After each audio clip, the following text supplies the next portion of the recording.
Wanita mulia dan penuh inspirasi ini ya juga merupakan istri dari seorang sahabat ternama Ja'far bin Abi Thalib. Selepas Ja'far meninggal, dia dinikahi Abu Bakar Siddiq. Setelah Abu Bakar Siddiq wafat, dia dinikahi oleh Ali bin Abi Thalib. Ya, jadi dia pernah menikah dengan atau dinikahi 3 orang laki-laki mulia, yaitu Ja'far bin Abi Thalib, lalu Abu Bakar Siddiq dan Ali bin Abi Thalib. Ya, siapakah dia?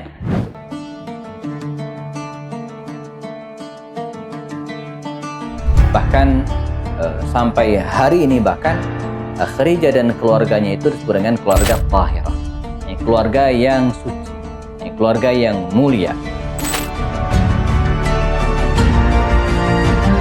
Dan saya termasuk memegang hidung saya, kata Sultan. Ini membuat Nabi tersenyum, ketawa gitu ya, dan begitu cara dia menghibur baginda Rasul. Wanita inspiratif dalam sejarah.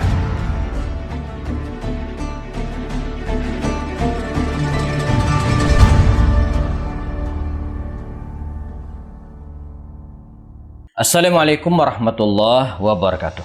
Alhamdulillahi wa kafa. Asyhadu an la ilaha illallah, asyhadu anna Muhammadan abduhu wa rasulul mustafa ba'du.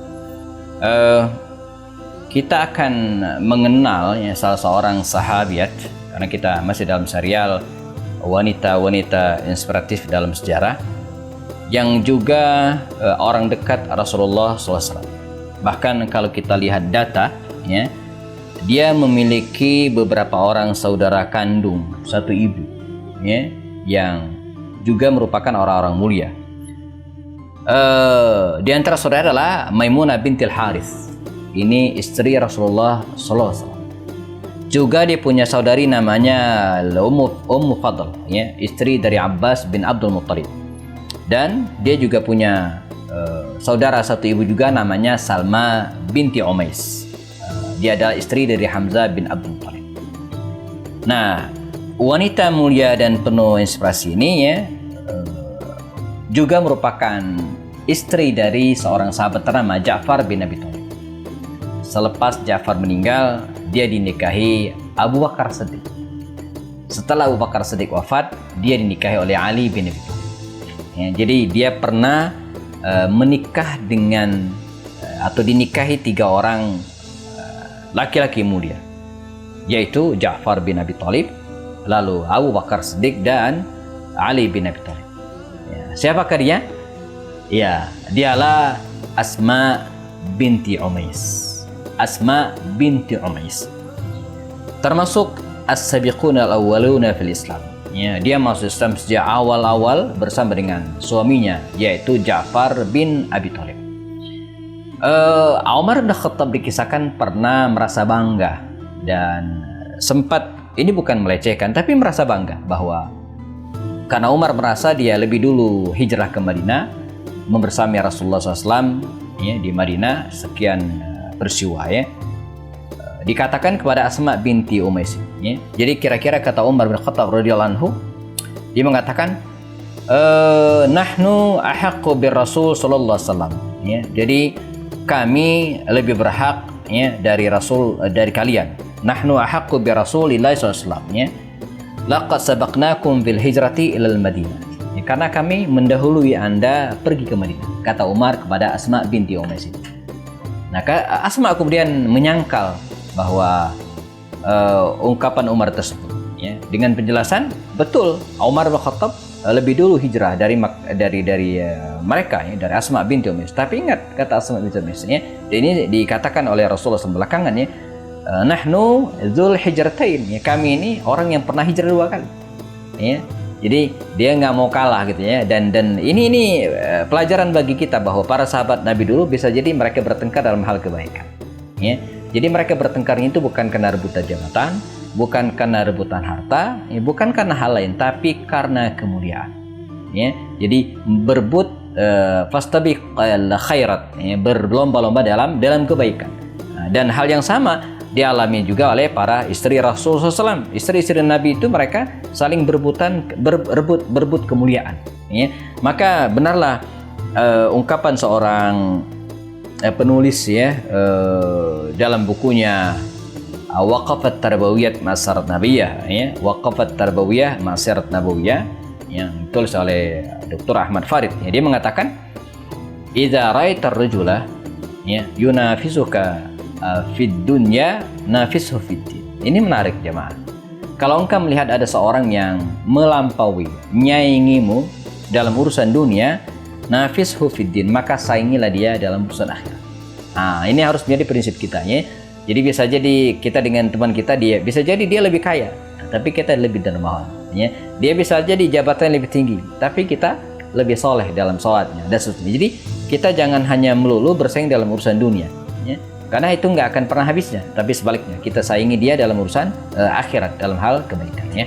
Baik, Asma binti Umais sebagaimana sampaikan tadi, walaupun dia telat hijrah ke Madinah Al-Munawwarah, namun dia membersamai suaminya Ja'far bin Abi Thalib hijrah ke Habasyah. Dan kita tahu kisahnya ya.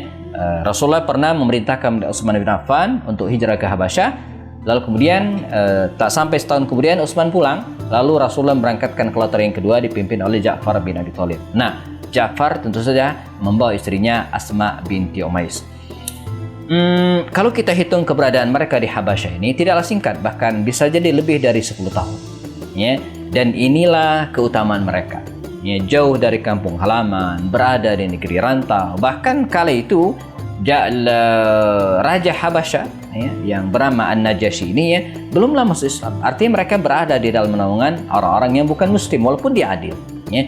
Dan dengan segala ujian ujian yang mereka hadapi ya, pada akhirnya Rasulullah SAW memanggil mereka, merekol mereka setelah terjadinya perang Khaybar ya. Dipanggillah Ja'far bin Abi Thalib dan keluarganya ini kembali lagi ke Mekah. Maka kita ingat kisah ketika Ja'far datang bersama dengan Asma binti Umais ini, apa kata Rasul? La adri li ayyihuma ana usar bi fathi Khaybar am bi qudumi Ja'far. Kira-kira kata Rasul, saya hari ini nggak tahu, saya senang banget ya, entah karena kemenangan Khaybar atau karena kedatangan Ja'far. Nabi sangat senang dengan kedatangan Ja'far dan istrinya Asma binti Umais ini ya. Namun untung tak dapat diraih, malang tak dapat dihindari, dan semua ada kebaikan di dalamnya ya. Allah menghendaki ya, qadar Allah.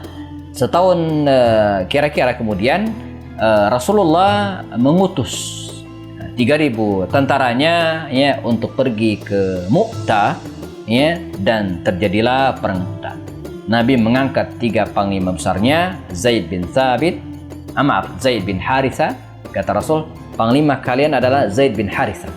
Kalau dia terbunuh, maka panglima kalian Ja'far bin Abi Thalib. Dan kalau dia syahid, panglima kalian adalah Abdullah ibnu Rawaha. Dan sesuai dengan sabda Nabi, satu persatu sahabat-sahabat mulia ini ya, menemui janjinya. Mereka meninggal dalam perang Mu'tah yang akhirnya kaum muslimin dikendalikan ya, diangkatlah sebagai panglimanya Khalid bin Walid radhiyallahu ya. Nah, bagaimana dengan Asma binti Abu Bakar selepas wafatnya sang suami Ja'far bin Abi Thalib ya? Kita tahu Ja'far bin Abi Thalib radhiyallahu anhu ya, sepanjang menikah dengan Asma, dia tidak pernah menikah dengan seorang pun. Dan dicatat sejarah ya bahwa Asma radhiyallahu anha selepas wafatnya Ja'far mendapatkan putra ya, anak, dan ini menjadi motivasi sahabat Nabi berikutnya ya untuk menikahinya. Dia diberikan keturunan ya, dan tidak ada yang merawat. Maka Abu Bakar As-Siddiq pada akhirnya melamar Asma binti Umais. Bagaimana cerita detailnya? Kita akan bahas setelah yang berikut ini, dan jangan kemana-mana.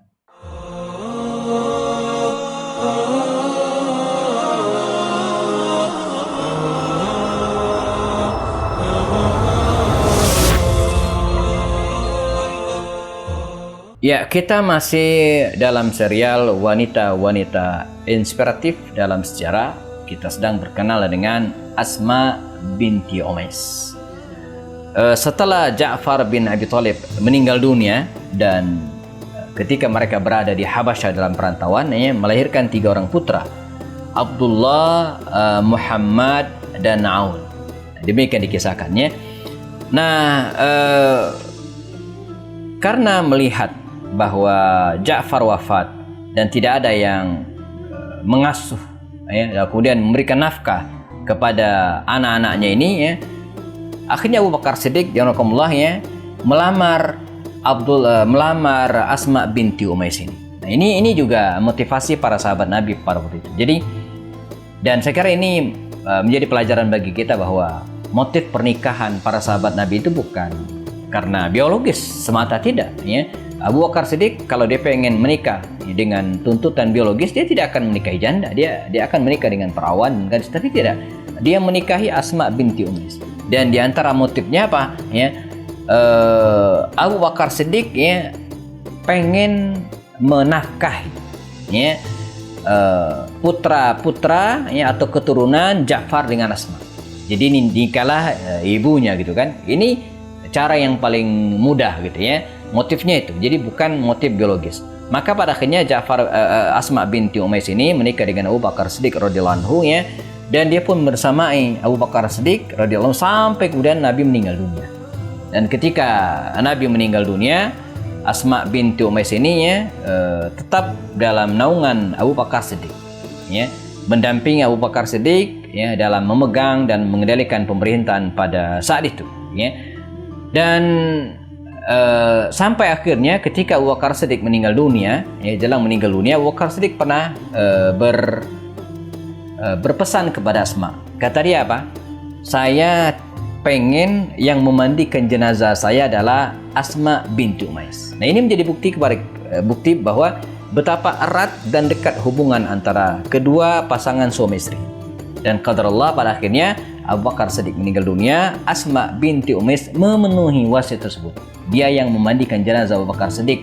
Bahkan Abu Bakar mengatakan, kalaupun engkau harus membatalkan puasa sunnahmu, batalkan. Dan dia pun mengikut. Walaupun jelang maghrib, ya, dikit lagi maghrib, karena wasiat Abu Bakar Siddiq mengatakan demikian, dia bersedia membatalkan puasa sunnahnya dan memandikan jenazah Abu Bakar Siddiq. Nah, setelah Abu Bakar Siddiq meninggal dunia, Asma binti Umais ini, ya, akhirnya dinikahi oleh Sayyidina Ali bin Abi Thalib radhiyallahu anhu. Ya, dia menikah dengan Ali bin Abi Thalib dan sebagaimana yang kita ketahui, ya, dia juga mendampingi Sayyidina Ali bin Abi Thalib dan sampai suatu saat, ya, ketika Allah Subhanahu wa taala memanggil Ali bin Abi Thalib, ya, dia pun wafat meninggal dunia. Tidak lama setelah itu kemudian Asma binti Umais ini pun wafat.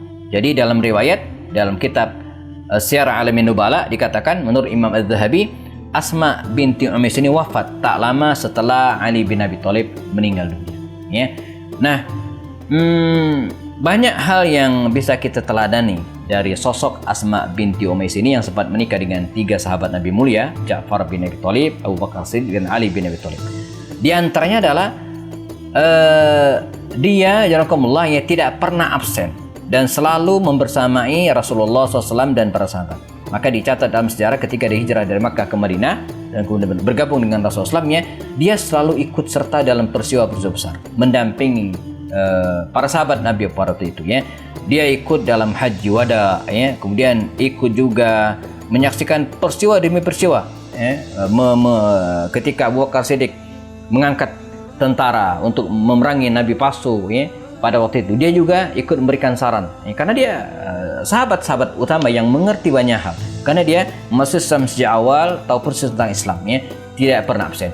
Saya kira ini juga inspirasi bagi kita hari ini, jazakumullah, para ummahat, para ibu, ya, yang memiliki potensi khususnya bahwa tugas utamanya di rumah, yes, ya, membesarkan anak, iya, tapi ingat, ya, jangan lupa juga masyarakat membutuhkan. Kalau kita memiliki kemampuan untuk itu, maka tidak salah kalau kemudian terjun juga ke masyarakat, tapi dengan tetap tidak meninggalkan tugas utamanya sebagai ibu dari anak-anaknya atau istri dari suaminya, ya. Dan sisanya dia bisa berkreasi, bahkan ada beberapa titik yang tidak bisa diisi kecuali oleh para wanita dan masyarakat membutuhkannya, ya.